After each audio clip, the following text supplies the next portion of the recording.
코로나 팬데믹 비대면 시대를 뚫고 나가는 거룩한 저녁 묵상.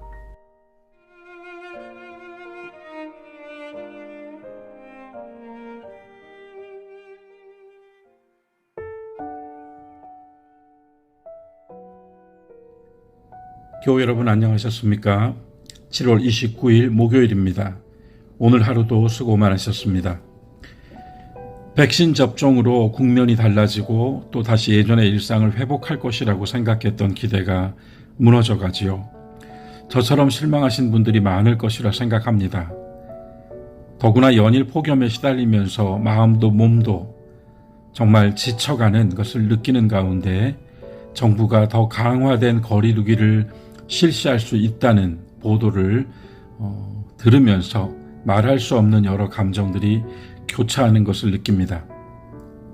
그럼에도 불구하고 우리는 주의 말씀으로 서자, 아니 나부터 주의 말씀으로 서겠다 하는 결심으로 시작한 이 팬데믹 저녁 묵상을 함께하고 있습니다. 거룩한 저녁 묵상의 횟수가 더해지면서 여러 교우들께서 잘 듣고 계신다는 소식을 주시고 또 댓글도 달아주시고 좋아요도 눌러주시는 것을 확인합니다. 저는 저대로 또 거기서 힘을 받고 있습니다. 처음에는 수요일과 주일 예배가 있는 날을 빼고 매일매일 해낼 수 있을까 걱정과 우려도 있었습니다. 그러나 보시는 대로 우리는 함께 매일 저녁 묵상을 통하여 초동으로 하나가 되어 지내고 있습니다. 더하여 드리고 싶은 말씀은 저녁 묵상을 위해 말씀을 읽고 묵상하고 설교를 준비하는 저의 노력보다 실은 더 많은 시간과 수고로 도와주고 계신 이승호 목사님도 함께 기억해 주시면 좋겠다는 것입니다. 이 목사님의 방송 편집 실력과 또 정성을 다하는 노력이 아니면 저로서는 엄두도 내지 못할 일입니다. 앞서 말씀드린 것처럼 우리 힘을 냅시다 하고 이 사역을 시작했습니다. 힘을 내되 우리 자신의 지혜와 능력에서 나오는 힘이 아니라 예수 그리스도 그 이름에서 나오는 힘을 말한 것입니다. 우리에게서 나오는 힘도 분명 힘이죠. 잠깐 반짝할 수 있을 것입니다. 또한 빛날 수 있을 것입니다. 그러나 문제는 결코 지속될 수가 없습니다. 주님 주시는 힘은 주님 말씀대로 세상 끝날까지라고 하신 그 말씀 안에 있습니다. 영원한 것이죠. 어떤 상황에 처하더라도 우리가 예수 그리스도의 이름에 속하고 그분의 이름을 찬미하고 그분의 이름으로 기도하는 자라면, 그래서 그분의 붙들려 있음을 믿는다면 우리도 모르는 사이에 주님은 우리의 힘이 되어 주십니다. 단지 힘만이 아니라 길이 되어 주시고 도움이 되어 주시고 또한 결과가 되어 주십니다. 그런 점에서 가장 그렇게 살았던 한 사람, 사도 바울의 목소리를 오늘 저녁에도 듣고자 합니다. 바울에 대해서는 여러 시선이 있습니다. 어떤 사람들은 바울을 악의적으로 평가하고 신학이나 교리라는 말과 묶어 왜곡시키기도 합니다. 그렇지 않습니다.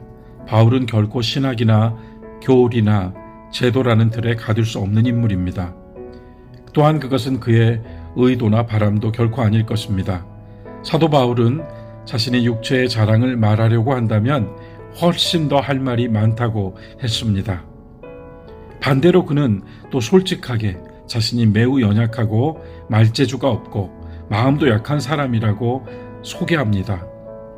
전해지는 말에 따르면 그가 꼽쥐였다는 이야기도 있고 키도 작고 참으로 볼품없는 외모의 소유자였다는 이야기를 듣습니다. 제가 생각하건대 사도 바울은 자신의 능력과 지식을 모두 배설물로 여겼다고 그렇게 말하는데요.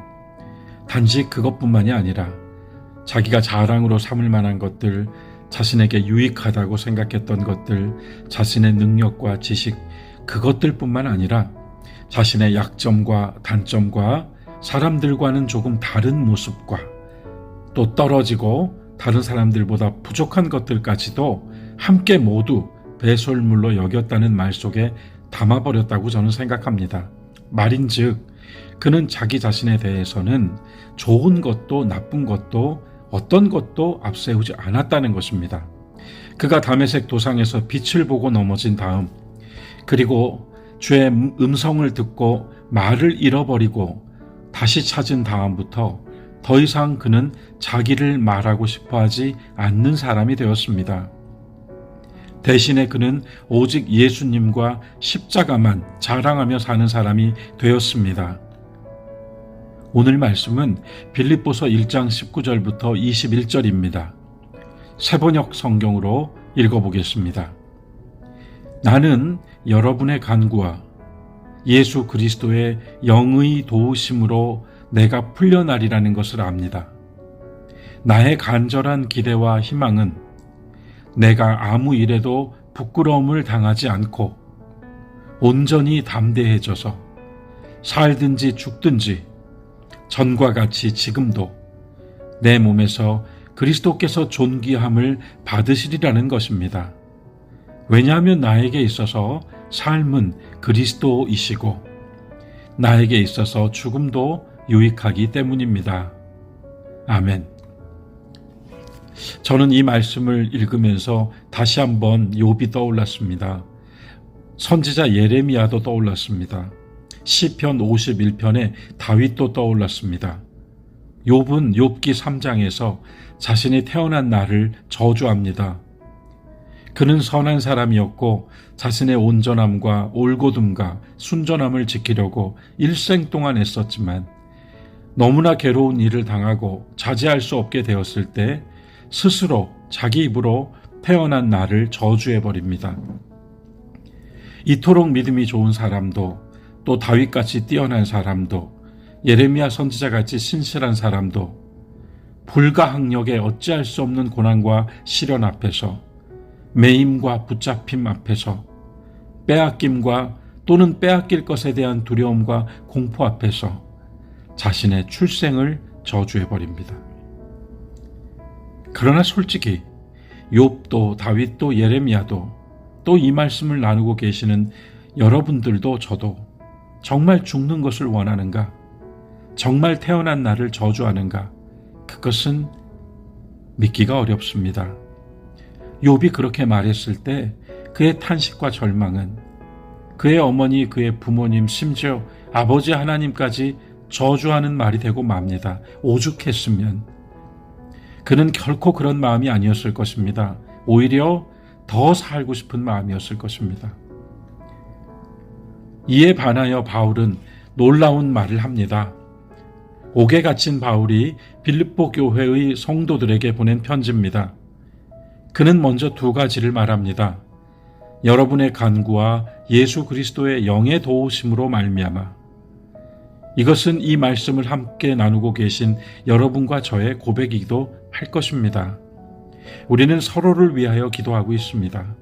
또한 우리는 주 예수 그리스도의 영이 일하고 계심을 믿습니다. 바울은 풀려날 것이라고 했습니다. 풀려남이라는 단어가 저는 유난히 커 보였습니다. 네, 우리는 모두 코로나와 그로 야기된 이 상황이 이 모든 형편에서 풀려나게 될 것을 의심하지는 않습니다. 코로나가 시작된 이 상황이 정말 못마땅한 것은 단지 코로나가 주는 공포와 두려움만이 아니죠. 저는 우리가 물리적으로 떨어져 있게 되었고 교회로 모이지 못하게 된 것, 이것을 문제라고 생각하지 않습니다. 코로나는, 그리고 코로나의 상황에서 이루어지는 일들은 우리의 육체뿐만 아니라 정신과 영을 모두 흔들고 약화시키고 힘을 빼앗아가고 있습니다. 이것이 문제입니다. 인간은 만나고 사랑하고 협력하고 함께 즐거워하고 거기서 행복한 눈물도 행복한 미소도 지을 수 있는 존재로 하나님의 손으로 만들어진 사람이죠. 저는 바이러스와 바이러스 하에서 이루어지는 명령과 체계가 자꾸만 이 근본적인 하나님의 질서에 도전하고 또 이미 조성된 하나님의 손으로 조성된 하나님의 말씀으로 조성된 이것을 없이 하려 한다는 사실에 문제의식을 가지고 있습니다. 풀려남, 바울이 성도들의 기도에 힘입어 성령의 도우심으로 말미암아 풀려날 것이라고 말할 때 우리는 아멘으로 응답하지 않을 수가 없습니다. 여러분, 단지 이 코로나 하나 때문이겠습니까? 앞으로 우리가 경험하게 될 세계에서 과학이 발전시키고 문명이 더욱 진화하면서 이루어지는 일들이 하나같이 사람을 개인화시키고 고립시키고 혼자 다 할 수 있게 만들고, 아니 혼자 할 수밖에 없이 되어버리는 그런 세상을 만들어가고 있다는 사실, 우리는 주목해야 합니다. 바울은 다시 태어난 그 순간부터 십자가에 못 박히도록, 정과 욕심을 모두 십자가에 못 박도록 그렇게 운명 지어졌습니다. 바울은 풀려남이라고 말하듯 어느 상황에서든 그리스도의 영과 다른 이들의 기도를 통하여서 반드시 나오게 될 것이라고 하는 믿음으로 살았습니다. 더 이상 자신으로 살지 않고 그리스도께서 사시는 삶으로서 자신의 존재와 시간을 다시 설정했습니다. 그는 육체의 시간을 하나님의 영혼이라고 하는 시간에 포함시켜버렸습니다. 그 후에도 하나님은 계속 바울로 하여금 자신을 소모시키는 상황과 벗겨내시는 시험 가운데로 던지셨습니다. 몸의 고통과 괴로움은 그를 소모시켰고, 마음에서부터 진행되는 좌절과 낙심은 그를 벗겨냈습니다. 하지만 바울은 사방에서 압박을 그리 받아도 짓눌리지 않았습니다. 그는 맞아 쓰러져도 무너지지 않았습니다. 고린도서 4장을 한번 우리가 읽어볼 필요가 있습니다. 바울은 욥처럼 또 다윗처럼 자신의 태어난 날을 저주하지 않았습니다. 사는 것보다 죽는 것이 낫다고 말하지 않았습니다. 오히려 바울은 아주 많이 고려한 후에 자신에게 삶은 그리스도라고 말해버립니다. 나의 간절한 기대와 희망은 내가 아무 일에도 부끄러움을 당하지 않는 것이고, 온전히 담대해지는 것이고, 내가 살든지 죽든지 전에 그랬던 것처럼 이제도 내 몸에서 그리스도가 존귀함을 받게 되시리라고 하는 것을 그는 말합니다. 바울이 그리스도로 산다고 한 것은 날로 자기의 삶 속에서 그리스도가 확대되시는 것이라고 저는 자주 말씀드립니다. 그는 그리스도를 위하여 곤경을 당할 때마다 오히려 자족하고 감사해버립니다. 그가 사는 것과 죽는 것을 하나로 보았다고 하는 것은 그리스도께서 죽고 부활하셨다는 것까지 자신의 삶으로 따르고 싶었던 마음의 발로였습니다. 그리스도의 죽음을 자기 삶에 적용시킴으로써 그리스도의 부활을 또한 자기의 삶에 덧입을 수 있다고 그는 생각했습니다. 바울의 가장 큰 기쁨과 보람은 자신에게서 그리스도의 모습이 나타나시는 것이었습니다. 매우 힘겹고 답답한 나날입니다. 또한 앞을 내다보아도 좋은 생각보다는 불행한 생각이 자꾸 듭니다. 하지만 바울처럼 예수님을 너무나 닮고 싶었던, 그래서 그리 살아버렸던 바울처럼 어디서도 자신이 다 이루었다고 그는 말한 적이 없지요. 그는 자신이 예수님을 닮고 싶다고 했지만 다 이루었다고 말하지 않았습니다. 우리 역시 살면서 다 이루었다고 말할 수도 없고 말하지도 못할 것입니다. 하지만 바울 같은 고백으로 살면 좋겠습니다. 오늘 하루도 여러 일이 있었습니다. 그러나 바라기는 오늘 하루의 삶을 통하여 내가 조금이라도 더 예수님을 닮게 되었다면 오늘도 감사입니다. 그것으로 족한 하루가 지나갑니다. 교우 여러분, 오늘 저녁도 잘 마무리하시고 또한 내일 아침도 희망에 찬 새 힘으로 일어나시기를 바랍니다. 오늘 이 저녁도 평안한 밤 되시기를 소망합니다.